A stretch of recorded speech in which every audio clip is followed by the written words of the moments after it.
2023년 6월 29일 목요일 달코라 뉴스입니다.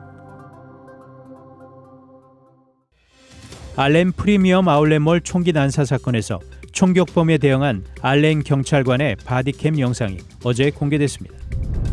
플레이노의 한 40대 남성이 다수의 여성들을 상대로 수십 회의 몰래카메라를 촬영한 혐의로 종신형을 선고받았습니다. 내년 대통령 선거에서 조 바이든 대통령과 도널드 트럼프 전 대통령의 재대결이 성사될 경우 절반 가까운 유권자가 제3후보 지지를 고려한다는 여론조사가 나왔습니다. 호주 띵크탱크가 진행한 국가별 평화 수준 평가에서 가장 평화로운 나라 1위는 아이슬란드가 차지했습니다.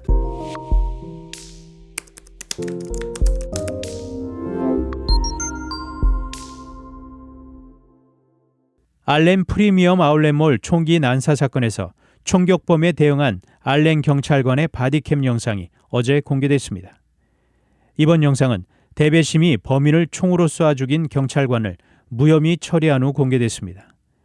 지난달 6일 알렌 프리미엄 아울렛몰에서 총격범 마우리시오 가르시아에 의한 총기 난사 사건이 발생해 한인 가족 3명을 포함해 8명이 사망하고 다수가 부상을 입는 비극이 발생했습니다.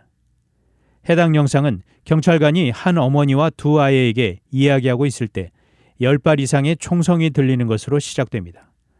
또한 이 경찰관이 바로 무전기를 통해 총격 사건이 발생했음을 본부에 알리고 쇼핑객들에게 피할 것을 외치면서 달려가는 모습이 담겼습니다. 알렌 경찰국 브라이언 하비 경찰서장은 경찰은 위험을 인식하고 총격범을 향해 달려가며 위협을 무력화시켰다라며 이 경찰관의 대응에 대해 알렌 커뮤니티는 영원히 감사할 것이라고 전했습니다. 플레이노의 한 40대 남성이 다수의 여성들을 상대로 수십 회의 몰래카메라를 촬영한 혐의로 종신형을 선고받았습니다. 콜린 카운티 지방검찰청은 어제 45세의 다리우스 브래드포드로 알려진 남성이 이 같은 판결을 받았다고 밝혔습니다. 경찰은 조사 과정 중 브래드포드의 휴대폰에서 그가 지역사회의 다양한 상점과 아파트 단지 등에서 수십 명의 여성 피해자를 몰래 촬영한 47개의 불법 영상물을 발견했습니다.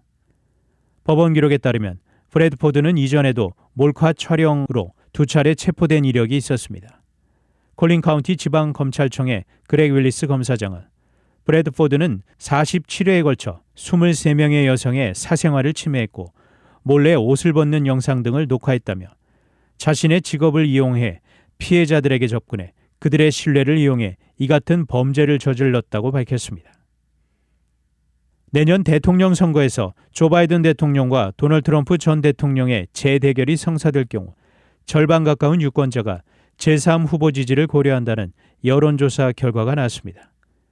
MBC가 등록 유권자 1000명을 대상으로 지난 16일에서 20일 조사한 결과에 따르면 2024년 대선에서 바이든 대통령과 트럼프 전 대통령의 재대결 시 제3의 무소속 후보를 고려할 수 있느냐는 질문에 응답자의 44%가 긍정 답변했습니다.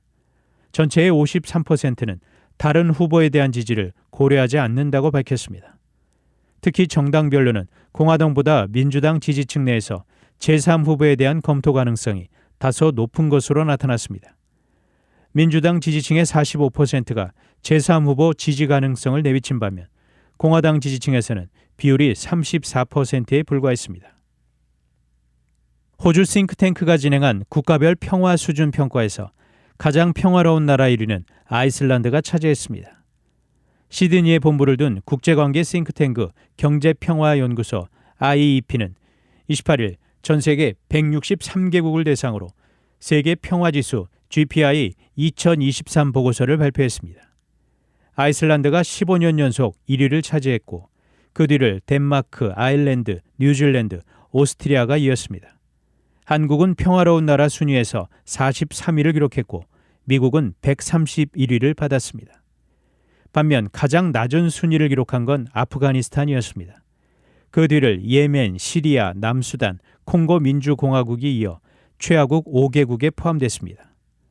북한은 163개국 중 149위에 그쳤는데 지난해와 비교하면 4계단 오른 수준입니다.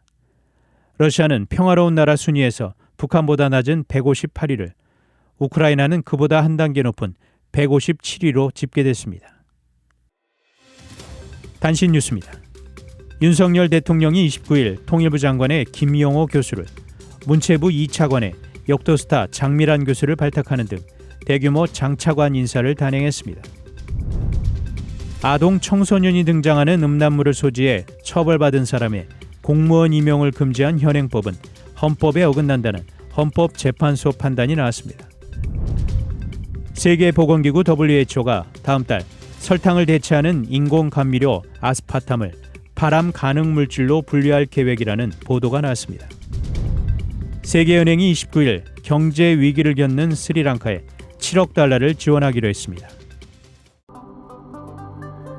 지금까지 6월 29일 목요일 달코라 뉴스 최은준이었습니다.